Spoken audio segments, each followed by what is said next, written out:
વિદ્યાર્થી બંધુઓ, તમારી ગ્રેડ 3ની પરીક્ષા ટૂંક સમયમાં આવી જશે. તેની તૈયારીમાં આ પેરા તમને સહાયરૂપ થાય તેવી શુભકામના સાથે આ પેરા લખાવું છું. Ready, start. ગુજરાત દેશનું ટોપ એક્સપોર્ટર રાજ્ય બની ગયું છે. ગુજરાતે ગત વર્ષે લગભગ $2 બિલિયન નું એક્સપોર્ટ કર્યું હતું. આવનારા સમયમાં ડિફેન્સ મેન્યુફેક્ચરિંગ બહુ મોટા ક્ષેત્ર તરીકે ઉભરી આવવાનું છે. ભારત આજે દુનિયામાં સસ્ટેનેબિલિટીની બાબતમાં નેતૃત્વ કરી રહ્યું છે. દેશની સ્ટાર્ટઅપ ઇકોસિસ્ટમનો વાઇબ્રન્ટ સમિટને કેવી રીતે મહત્તમ લાભ મળી શકે તે અંગે પણ વિચારવું પડશે. હવેનો આ સમય વિરામનો સમય નથી. પાછલા 20 વર્ષ કરતાં આવનારા 20 વર્ષ વધુ મહત્ત્વના છે.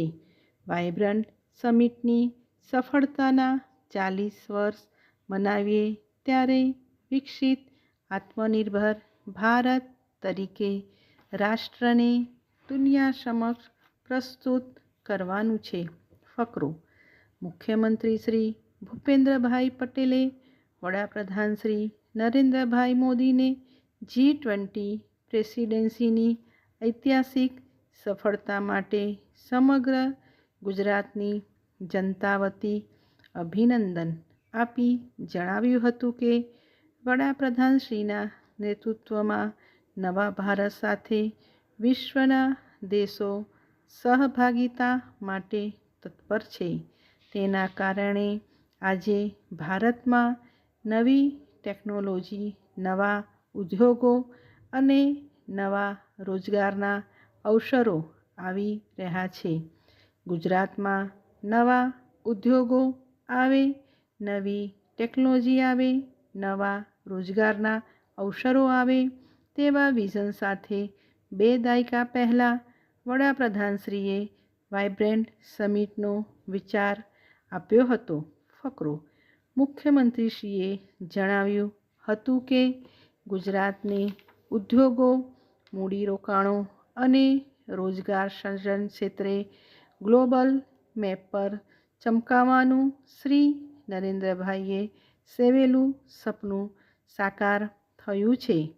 વાઇબ્રન્ટ ગુજરાત સમિટના પરિણામે આર્થિક વિકાસ સાથે સમાજના દરેક વર્ગ, દરેક ક્ષેત્ર સુધી વિકાસ પહોંચ્યો છે. આ સમિટે ગુજરાતની પ્રગતિના નવા બેન્ચમાર્ક પ્રસ્થાપિત કર્યા છે.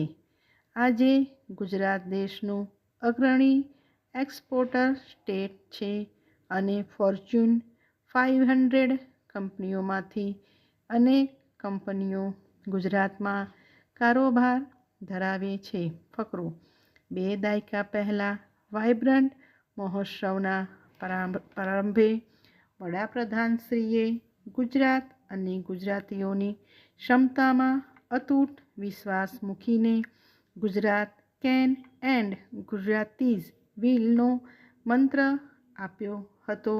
આ વિશ્વાસ આજે સૌનો સાથ સૌનો વિકાસના મંત્રથી વાસ્તવમાં ચરિતાર્થ થયો છે.